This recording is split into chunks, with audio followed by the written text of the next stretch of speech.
Hello friends, आज की इस वीडियो में हम बात करेंगे हुमायूं के मकबरे के बारे में। तो दोस्तों, इस मकबरे के बहुत ही इंटरेस्टिंग फैक्ट्स हैं। इस वीडियो में हम उन सभी फैक्ट्स के बारे में डिस्कस करेंगे। तो बात करते हैं सबसे पहले फैक्ट्स के बारे में कि हुमायूं के मकबरे को एक वफादार पत्नी का उसके स्वर्गीय पति के लिए श्रद्धांजलि का प्रतीक माना गया है या कहा गया है। बहुत ही इंटरेस्टिंग फैक्ट्स है कि इसको वफादार पत्नी का एक श्रद्धांजलि का प्रतीक क्यों कहा गया। तो याद रखना कि हुमायूं का मकबरा उनकी पत्नी के द्वारा बनवाया गया था और ये पॉइंट्स एग्जाम्स में भी काफ़ी बार पूछा गया है कि किस मकबरे को एक वफादार पत्नी का अपने स्वर्गीय पति का के लिए श्रद्धांजलि का प्रतीक कहा गया। तो हम आपको बता दें वो हुमायूं का मकबरा भी है। ये पॉइंट इंपॉर्टेंट है, इंटरेस्टिंग फैक्ट्स भी है।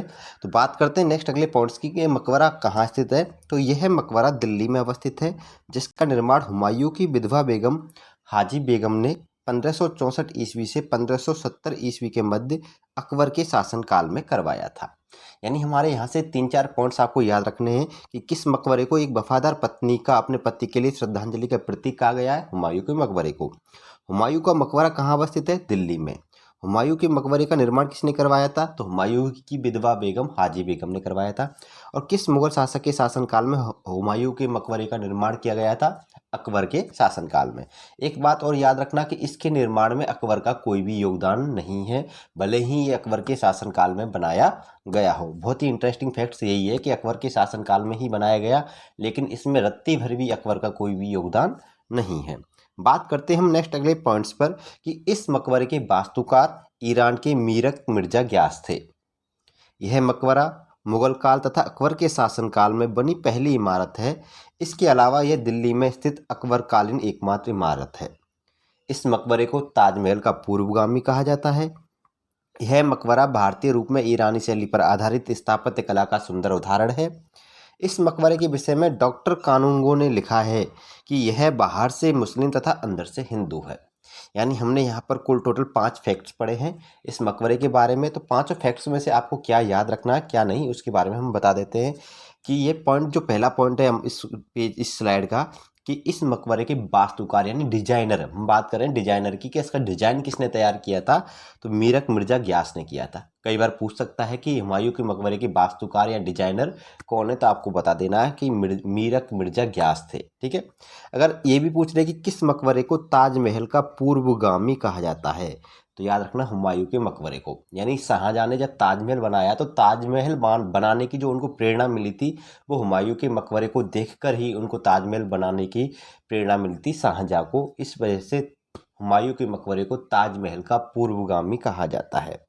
दूसरी बात यह है कि अकबर के शासनकाल में बनी एकमात्र इमारत है दिल्ली में। दिल्ली में अकबर के शासनकाल में कोई भी इमारत नहीं बनाई गई थी, केवल हुमायूं का मकबरा बनाया गया था। और दूसरी बात ये भी याद रखना कि मुगल काल की और अकबर के शासनकाल की पहली इमारत है ये दिल्ली में। ठीक है। बात करते हैं कि इसमें भारतीय रूप भी है और ईरानी रूप भी है। इस वजह से एक इतिहासकार हैं डॉक्टर कानूनगो, उन्होंने ये तक लिख दिया कि बाहर से तो देखने में मुस्लिम लगता है, लेकिन जो इसके अंदर से जिसकी डिजाइनिंग की गई है वो हिंदू शैली पर आधारित है। ठीक है फैक्ट्स। नेक्स्ट अगले फैक्ट्सों के बारे में बात करते हैं। बात करेंगे हम इस मकबरे की विशेषताओं के बारे में। इसकी विशेषताएं क्या है? तो सबसे पहली विशेषता इसकी यही है कि दोहरी गुंबद वाला, यानी दोहरी गुंबद डबल गुंबद है, एक तरीके से दोहरी गुंबद की परत है इसमें वाला। यह मुगल काल का क्या है? पहला उदाहरण है। यानी आप जब हुमायूं के मकबरे को देखेंगे तो इसमें 2 गुंबद मिलेंगे, दोहरी गुंबद की श्रेणी मिलेगी। ठीक है। दूसरी बात, इसमें 4 बाग पद्धति का पहली बार प्रयोग किया गया हुमायूं के मकबरे में। तो याद रखना, अगर आपसे क्वेश्चन पूछा जाए कि किस मकबरे में प्रथम बार 4 बाग पद्धति का प्रयोग किया गया, तो याद रखना हुमायूं के मकबरे में किया गया था। यह मकबरा ज्यामिति चतुर्भुज के आकार में बने उद्यान के मध्य एक ऊंचे चबूतरे पर स्थित है। यानी इसमें खूब अच्छा गार्डन भी है, एक उद्यान है और उस उद्यान में एक ऊंचा चबूतरा बना हुआ है और उस चबूतरे के ऊपर यह मकबरा बनाया गया है। इसमें स्वतंत्र रूप से मीनारों का अभाव है। ये स्वतंत्र मीनार है, आप समझ गए होंगे। यानी इसमें स्पेशली अलग से मीनारें नहीं बनाई गई हैं, उसी मकबरे के ऊपर छोटी छोटी मीनारें बना दी गई हैं। जैसे आपने आगरा का ताजमहल देखा होगा तो ताजमहल के चारों कॉर्नर पर एक एक स्वतंत्र मीनार है, यानी अलग से मीनार बनाई गई हैं। ऐसा इसमें नहीं है। इसमें केवल क्या है, मकबरे की जो दीवारें हैं उन्हीं दीवारों के ऊपर छोटी छोटी मीनारें बनाई गई हैं। स्वतंत्र रूप से एक भी मीनार नहीं बनाई गई है। बात करते हैं नेक्स्ट अगले फैक्ट्स की कि इसका गुम्बद पूरी तरह से सफ़ेद संगमरमर से बना हुआ है। यानी जो गुम्बद ऊपर का जो गोलाई वाला हिस्सा होता है, शिखर होता है, शिखर वाला हिस्सा उसको गुम्बद बोलते हैं। और वो गुम्बद है इस मकबरे का पूर्णतः कैसा बना है, सफ़ेद संगमरमर से बना है। शेष इमारत में सफ़ेद और काले संगमरमर के साथ लाल बलुआ पत्थर का प्रयोग किया गया है। इसके चारों ओर सुनियोजित ढंग से निर्मित बाग है, जिसमें आयताकार और चौकोर क्यारियों के बीच होकर मकबरे में जाने का मुख्य मार्ग है। ये इसकी क्या है, विशेषताएं हैं। और यह मुगल कालीन पहला मकबरा है जिसमें संगमरमर का प्रयोग किया गया। ये भी याद रखना कि मुगल कालीन वह पहला मकबरा कौन सा है मुगल कालीन जिसमें संगमरमर का प्रयोग हुआ था, तो याद रखना वो कौन सा है, हुमायूं का मकबरा। यद्यपि यह मकबरा अकबर के काल में बना, परंतु इसके निर्माण में उसका कोई भी योगदान नहीं था। ये बात हम आपको पहले भी बता चुके हैं। और सबसे इम्पोर्टेंट बात यह है कि ये मुगल कालीन एकमात्र ऐसा मकबरा है जिसमें कई सारे मुगल बादशाह, शहजादे और बेगमों को दफनाया गया था।